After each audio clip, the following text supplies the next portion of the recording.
மேஷம் ரிஷபம் ஆகிய இரு ராசிக்காரர்களுக்கு ஜனவரி மாதம் தை மாத பலன் 2025 எப்படி இருக்கப் போகின்றது? ஜனவரி மாதம் மேஷம் ரிஷபம் ராசிக்கு கிரகங்கள் பேச்சுகளுடனும் மற்றும் உங்களுக்கான பலனையும் பார்க்கலாம்.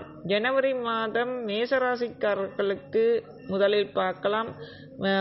மேசராசிக்காரர்களை பார்த்தால் கிரகங்களின் அடிப்படையில் ராகு மற்றும் கேது இந்த மாதம் உங்கள் 12வது மற்றும் 6வது வீட்டில் நீடிக்கின்றார்கள். 12ஆம் வீட்டில் ராகு இருப்பதால் உங்கள் வாழ்க்கையில் தேவையற்ற செலவுகள் அதிகரிக்கும். கிரகங்களுடன் ஒப்பிட்டு உங்கள் பலன்களை பார்த்துவிட்டு உங்களுக்கான பரிகாரங்களையும் பார்க்கலாம். இந்த மாதம் இறுதியிலிருந்து செவ்வாய் மிதுனத்தில் தனது வக்ர பேச்சியை தொடங்க இருப்பதால் இந்த மாதத்தில் தை மாதத்தில் ராசி அதிபதி செவ்வாயின் இருப்பு உங்களுக்கு சாதகமான பலன்களை தராது. கல்வி கிரகமான புதன் 3 மற்றும் 6ஆம் வீட்டிற்கு அதிபதி இப்போது உங்கள் 9வது வீட்டில் இருக்கும். அதன் பிறகு உங்கள் 10வது வீட்டிற்குள் நுழைவார். இந்த புதனின் பேச்சு உங்கள் வாழ்வில் பாதகமான விளைவுகளை ஏற்படுத்தும்.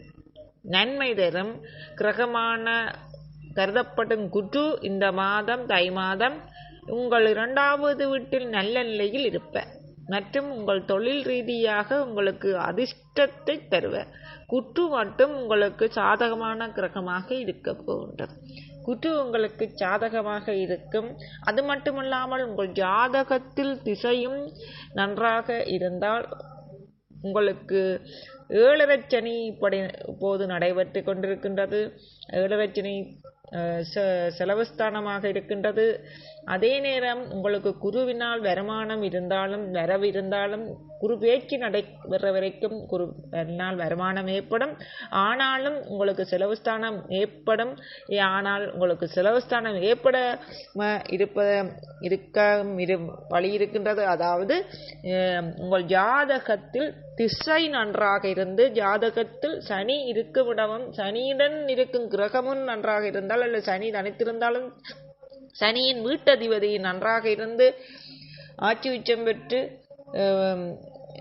சுவக்கிரகமாக இருந்து கேந்திர திரிகோணத்தில் அமர்ந்துவிட்டால் உங்களுக்கு வரும் பிரச்சனை குறைவாக இருக்கும்.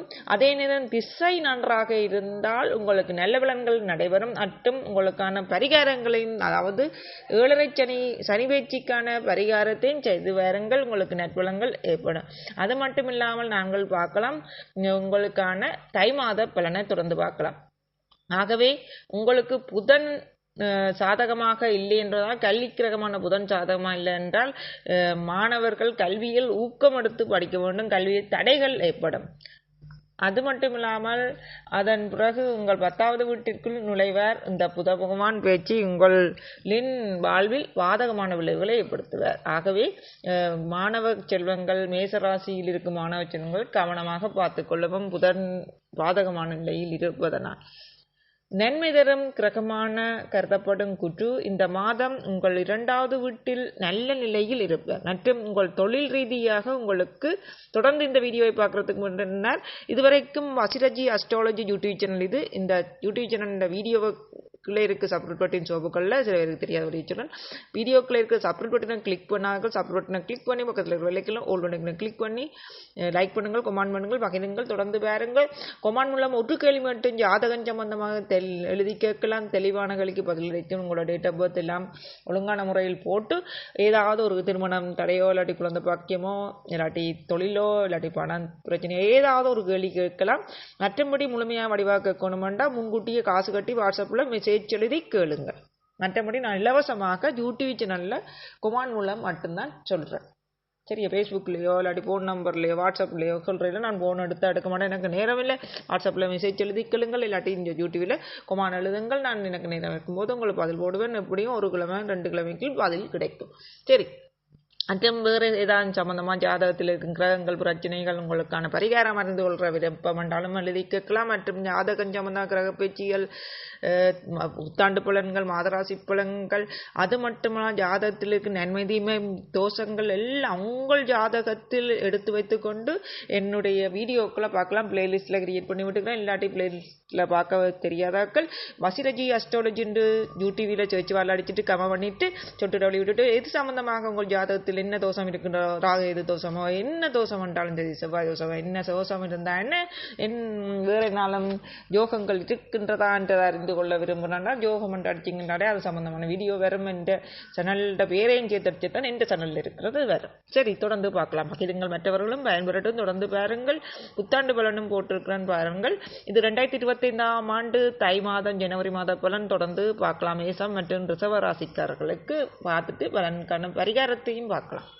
நீங்கள் உயர்கல்வி அல்லது தொழில்முறை படிப்பை தொடர விரும்பினால் இந்த மாதம் நீங்கள் இந்த விஷயத்தில் முயற்சி செய்யலாம். என்ற குட்டு உங்களுக்கு சாதகமாக இருக்கின்றார். ஆனால் புதன் பெரிதாக சாதகமாக இல்லை, பாதகமான நிலையில் இருக்கிறார். புதனால் பிரச்சனைகளை விட நல்ல நிலையில் 2ஆம் வீட்டில் குரு இந்த மாதம் தாங்கள் 2வது வீட்டில் நல்ல நிலையில் இருப்பார் மற்றும் உங்கள் தொழில் ரீதியாக உங்களுக்கு அதிர்ஷ்டத்தை தருவார்.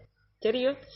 இந்த மாதம் நீங்கள் உங்கள் கனவு நனவாகும் வாய்ப்பு அதிகம். அதாவது உயர்கல்வி தொடர்பான குட்டு உங்களுக்கு சாதகமாக இருந்து உயர்கல்வி தொடர்பான கனவுகளை நினைவாகுவார். ஆனால் புதனுக்கு மட்டும் அர்ச்சனை செய்யுங்கள் மற்றும் சனிக்கு அர்ச்சனை செய்யுங்கள். ராகு எதுவும் சரியில்லை, குரு மட்டும்தான் உங்களுக்கு சாதகமாக இருக்கின்றது.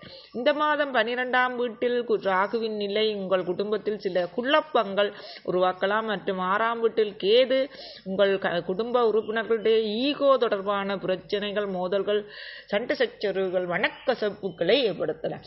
ஆகவே அத்தகைய சூழ்நிலையில் நீங்கள் பொறுமையாக இருக்க வேண்டும், விட்டு கொடுத்து செல்லுங்கள்.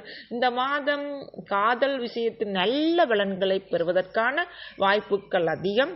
ஏனென்றால் குரு 2ஆம் வீட்டில் இருப்பதால் திருமண வாழ்க்கையில் நல்ல ஒருங்கிணைப்பு மற்றும் மகிழ்ச்சி ஏற்படும். தை மாதம் அதிக பண ஆதாயங்களை பெறுவதில் சாதகமான முடிவுகள் இருக்கும் மற்றும் ஏப்ரல் வரை நடக்க வாய்ப்புள்ளது. கணிசமான பொருள் லாபம் கிடைக்கும். சந்திரன் ராசியின் சனியின் அம்சம் உங்களுக்கு தலைச்சுற்றல் மற்றும் ஓரளவு சோம்பலை தரும் மேசராசி அன்பர்களே. இது தவிர இரவில் தாமதமாக தூங்குவதும் உங்களுக்கு பிரச்சனையை இருக்கலாம். இரவில் தாமதமாக தூங்குதல், இரவில் நீண்ட நேரம் தொலைபேசியை பார்த்து கொண்டிருத்தல் அல்லது கம்ப்யூட்டரில் இருப்பது போன்றன உங்களுக்கு கண் சம்பந்தமான பிரச்சனைகளையும் ஏற்படுத்தும். பரிகாரம்: ஒரு நாளைக்கு 108 முறை நான் சொல்லும் இந்த மந்திரத்தை சொல்லுங்கள். ஓம் ஆண்டேயே நமக, ஓம் ஆண்டேயே நமக, ஓம் ஆண்டேயே நமக, ஓம் மாவண்ணா இன்ன டே என்ன, ஓம் ஆண்டேயே நமக என்று 108 முறை ஜபிக்கவும், அதாவது சொல்லவும். அடுத்ததாக ரிஷப ராசிக்கு பார்க்கலாம். ரிஷபராசி என்பவர்களே, ஜனவரி மாதம் உங்களுக்கு 5ஆம் வீட்டில் இருக்கும் கேது ஆன்மீக கிரகங்களுடனும் ஒப்பிட்டு பலனை பார்த்துட்டு சுருக்கமாக பார்க்கலாம். கடைசியாக சொல்லுவேன், மேசராசிக்காரர்களுக்கு என்ன மாதிரி பலன் என்று சுருக்கமாக சொல்லுவேன், முழுமையாக கேளுங்கோ. ரிஷபராசிக்காரர்களுக்கு ஜனவரி மாதத்தில் 5ஆம் வீட்டில் இருக்கும் கேது ஆன்மீக விஷயங்களில் அதிக விழிப்புணர்வை ஏற்படுத்துவார். முதல் வீட்டில் குருவின் பேச்சு உங்கள் ஆரோக்கியத்தை பொறுத்தவரை சாதகமான அறிகுறிகளை கொடுக்க இல்லை மற்றும் நீங்கள் ஆரோக்கியத்தில் அதிக கவனம் செலுத்த வேண்டி இருக்கும். இந்த காலகட்டத்தில் அதிகப்படியான செலவுகள் ஏற்பட வாய்ப்புள்ளதால் உங்கள் பணத்தையும் நீங்கள் கவனித்துக் கொள்ள வேண்டும். ரிஷபராசி அன்பர்களே, 10ஆம் வீட்டில் உள்ள சனி உங்கள் தொழில் சம்பந்தமாக சில சவால்களை, சில நன்மைகளை தரப்போகின்றார். குரு உங்களுக்கு பேச்சு அடைகிற வரைக்கும் ரிஷபராசிக்காரர்களுக்கு பாதகமான நிலையில் இருக்கின்றார். 11ஆவது வீட்டில் 10ஆம் வீட்டில் சனி உங்கள் தொழில் சம்பந்தமாக சில சவால்களை, சில நன்மைகளையும் தரப்போகின்றார். 11ஆவது வீட்டில் ராகுவின் நிலை உங்களுக்கு கணிசமான நிதி நன்மைகளை தரும். சனி பேச்சுக்கு பிறகு 11ஆம் வீட்டுக்கு சென்று உங்களுக்கு லாபஸ்தானமாக மாறுவார். உங்கள் ஜாதகத்தில் திசையும் நன்றாக இருந்தால், திசை பலன் நன்றாக இருந்தால், அது இருக்கும் வீட்டதிபதியும் திரிகோணம் கேந்திர திரிகோணத்தில் அமர்ந்து ஆட்சி உச்சம் பெற்று பாவக்கிரமாக இல்லாமல் சுபக்கிரமான அதிபதியாகவும் இருந்துவிட்டால், அதாவது திசை தரும் கிரகத்தின் வீட்டதிபதி, அந்த திசை தரும் கிரகமும் ஆட்சி உச்சம் பெற்றிருந்து விட்டால், அந்த திசை பலனும் நன்றாக இருந்து விட்டால், உங்களுக்கு 7.5 சனியன் வந்தானே, அது யாராக இருந்தாலும் யாருக்கு என்றாலும் சரி, என்ன சனி என்றாலும் என்ன குரு என்றாலும் எது கூடாது என்றாலும் பெரிதாக தாக்காது. எந்த கிரக கூடாண்டாம். சரி, உங்கள் ராசி அதிபதி சுக்கிரன் 2025 ஜனவரி இறுதி முதல் 28 ஜனவரி 2025 வரையிலான காலகட்டத்தில் நல்ல பலன்களை வழங்குவார். ஜனவரி 28 வரைக்கும் உங்களுக்கு சுக்கிரனால் நல்ல பலன்கள் ஏற்படும். குடும்பத்தில் சுபிட்சம், சந்தோஷத்தை கொடுக்கும். வாழ்க்கையில் நிம்மதியை கொடுக்கும். குருதான் உங்களுக்கு சரியில்லாத நிலையில் இருக்கின்றார். சரியோ, சனி கொஞ்சம் உங்களுக்கு நல்லதை செய்வார், ஆனால் பெரிதாக நல்லது செய்வார் என்று சொல்லில்லாது 11ஆம் வீட்டுக்கு வந்த அப்புறம் நல்லது செய்வார். ராகுவின் நிலை உங்களுக்கு கணிசமான நிதி நன்மைகளை தரும். ஆனால் அதே நேரத்தில் இந்த காலகட்டத்தில் உங்கள் திருப்தி குறைவாதையும் காண்பீர்கள். உங்கள் ராசி அதிபதி சுக்கிரன் உங்களுக்கு சாதகமாக 2025ஆம் ஆண்டு 28 ஜனவரி வரைக்கும் இருக்கும். சுக்கிரன் சாதகமாக இருக்கும், நல்ல பலன்களை வழங்குவார். மற்றும் இந்த நேரத்தில் அதிக பணம் சம்பாதிக்கும் வாய்ப்பும் தனிப்பட்ட வாழ்க்கையில் மகிழ்ச்சியும் அதிகரிக்கும். இந்த மாதத்தில் 10ஆம் வீட்டில் உள்ள சனி வெளிநாட்டில் ஒரு புதிய வேலைக்கு விண்ணப்பிக்க உங்களை அனுமதிக்கும் மற்றும் உங்களுக்கு அற்புதமான வெற்றியை தரும். சனி உங்களுக்கு அதிர்ஷ்ட கிரகமான சனி 10ஆம் வீட்டில் அமர்ந்து 4ஆம் வீட்டை பார்க்கிறார். இந்த நேரத்தில் உங்கள் படிப்பு தொடர்பான உங்கள் வளரும் திறன்களை நிரூபிப்பதில் நீங்கள் வெற்றி பெறலாம். உங்கள் குடும்பத்தில் உறுப்பினர்களுடன் சில குழப்பங்கள் மற்றும் கருத்து வேறுபாடுகள், தவறான புரிதல்கள் காணலாம். ஆனால் அதே நேரத்தில் உங்கள் குடும்பத்தில் எந்த பெரிய பிரச்சனையும் சந்திக்க வேண்டியது இல்லை. இந்த மாதத்தில், அதாவது ஜனவரி மாதத்தில், தை மாதம் உங்கள் 11ஆவது வீட்டில் அமர்ந்து ராகு உங்கள் 5ஆம் வீட்டை பார்ப்பார். உங்கள் காதல் மற்றும் திருமண வாழ்க்கையில் நல்ல மதிப்புகளை கொண்டு வரும் ரிஷபராசி என்பர்களே, உங்கள் 2ஆம் வீட்டிற்கு அதிபதியான புதன் 9ஆம் வீட்டில் அமர்வதால் பண விஷயத்தில் அனுகூலமான பலன்கள் கிடைக்கும் மற்றும் பணத்தை சேமித்து வைத்திருப்பதிலும் வெற்றி பெறலாம். சனி உங்களை நல்ல ஆரோக்கியத்துக்கு வழி நடத்துவர். ஆனால் உங்கள் தாயின் ஆரோக்கியத்திற்காக நீங்கள் பணத்தை செலவிட வேண்டி இருக்கும் ரிஷபராசி என்பர்களே.